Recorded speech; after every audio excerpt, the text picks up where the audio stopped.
Para sa accessible at mga tulong mula sa iba't ibang ahensya ng ating pamahalaan para sa mga kababayan natin na nasa laylayan. Narito si Dayan para sa aksyon laban sa kahirapan. Ngayong 2025 sa Season 2 ng National Anti-Poverty Commission o NAPC, makakasama po natin dito sa Rise and Shine Pilipinas ang mga kinatawa ng iba't ibang ahensya ng gobyerno para pag-usapan ang mga hakbang ng pamahalaan para puksain ang kahirapan.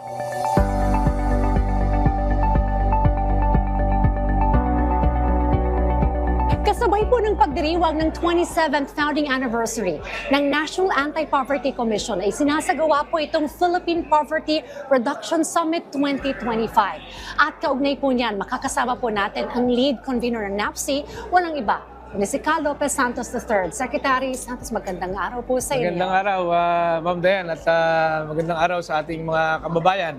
Nandito na naman tayo, pinagdiriwang ating ika-27 anibersaryo at nasabay pa itong ating Philippines Poverty Reduction Summit 2025. Kalope, kaugnay po ng summit na ito, ano po ang ating mga objectives na nais po nating ma-achieve to the conduct of the summit? Layunin ng Poverty Reduction Summit, una, ipakita natin ano ba yung mga ginagawang programa, proyekto at serbisyo ng iba't ibang ahensya ng ating pamahalaan laban sa kahirapan. At gusto rin nating marinig yung mga delegado dito, ano ba yung kanilang mga mungkahi, mga rekomendasyon para mas mapapabuti pa yung mga pagpapatupad ng mga polisiya at ng mga programa ng ating pamahalaan. At napansin ko rin po, Kalope, no, na kasama po natin ditong iba't ibang mga ahensya ng gobyerno, ang kanilang mga katawan. Ano po yung kanilang maiko-contribute sa diskusyong ito? Kaugnay na rin po ng ating hangarin na mapababang kahirapan. Alam mo, may mandato tayo, Ma'am Dayan, about Magna Carta of the Poor, no? Kaya kasama natin yung Department of Health para pamunuan yung diskusyon about health, no? And universal healthcare. Ganon din yung DepEd, nandito din sila para pamunuan naman yung diskusyon tungkol sa edukasyon.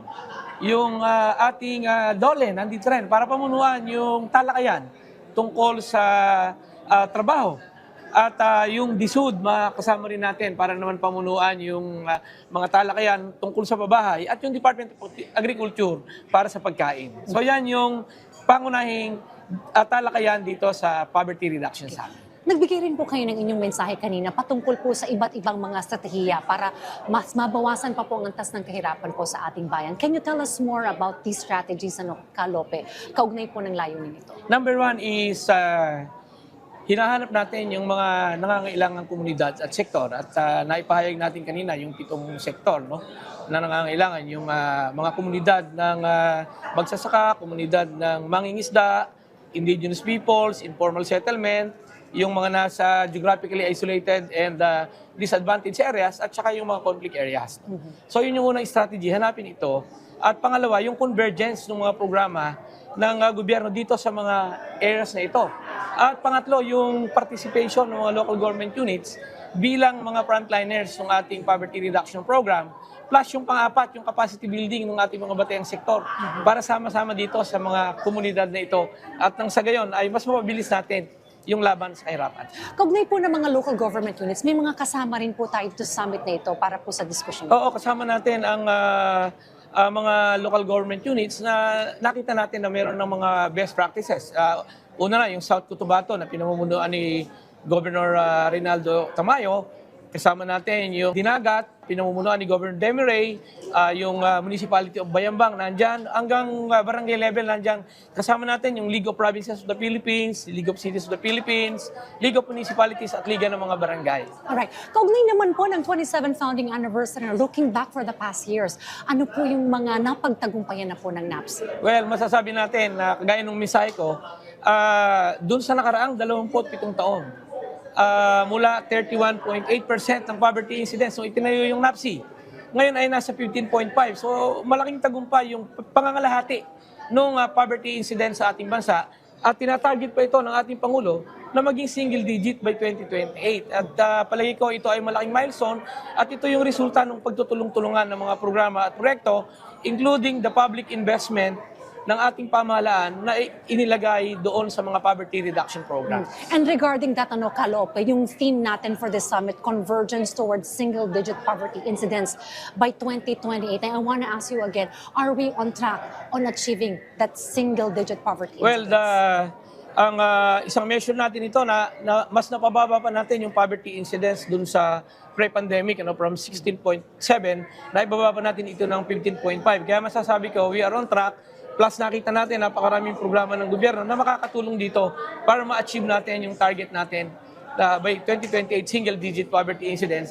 The reason why we are encouraging our local government units to take the lead dito para mas nakababa yung ating mga aksyon laban sa kahirapan. Well, 3 more years to go for Yeah. this administration. Ano pa po yung mga maari pang gawin ng iba't ibang mga sektor, mga LGUs, and even po ng mga kababayan po natin para makatulong po sa Well, target yung lagi na ito? natin sinasabi, this poverty reduction is a whole of nation and whole of government approach. Kaya lahat ay may papel na kailangan gampanan.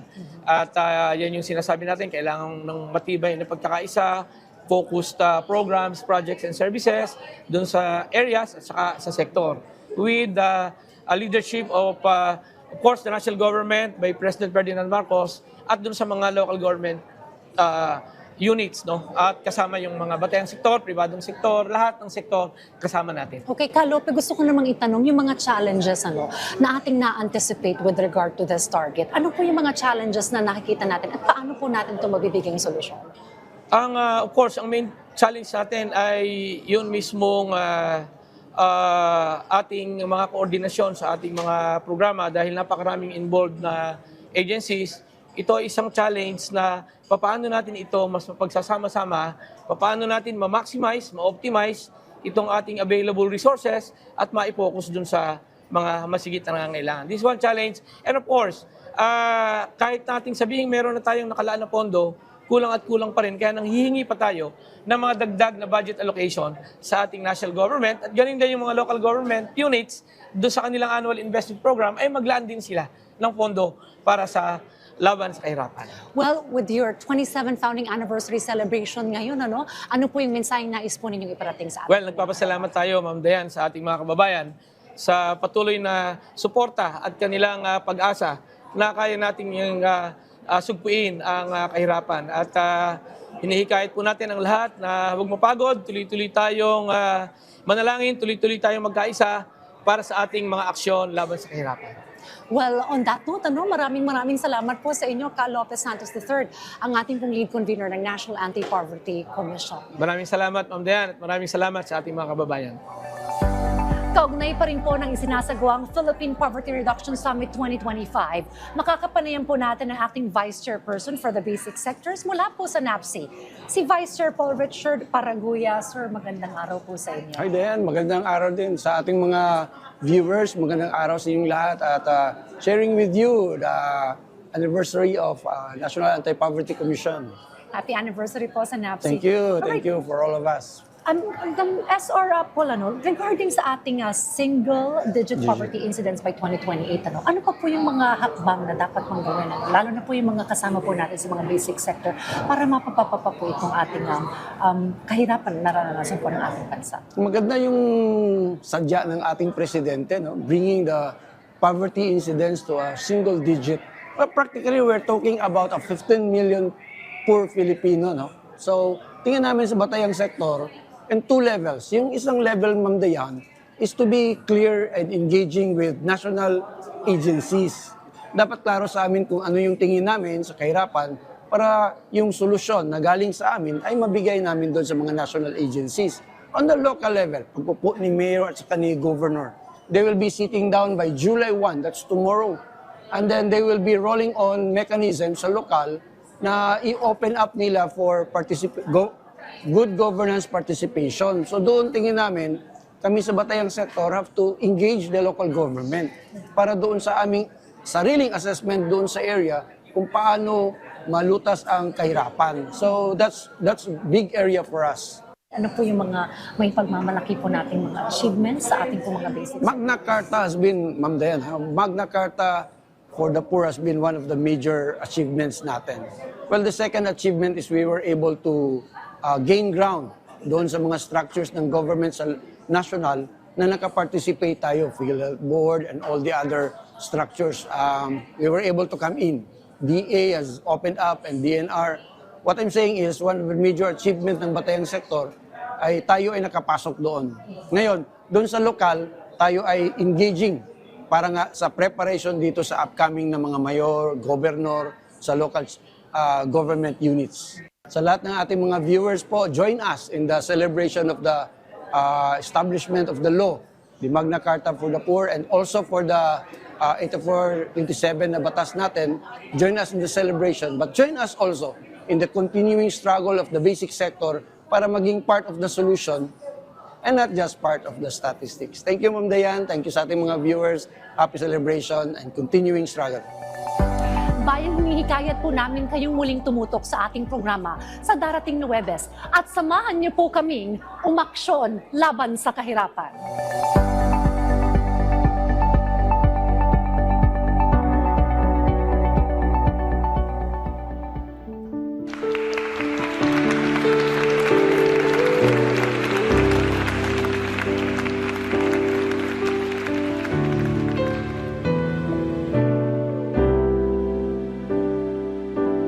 This time I know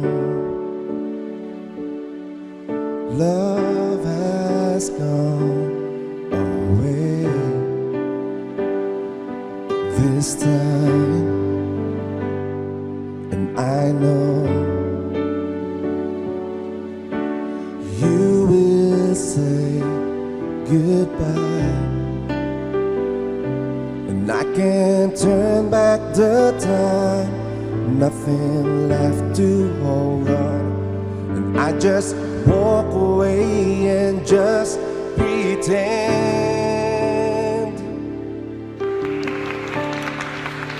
Maybe this time I'll learn to let you go, and I'll be on my own, fixing this broken heart. Or maybe this time I try to move on and leave it all behind, all the love that we shared. Or maybe this time I know I'll be just fine.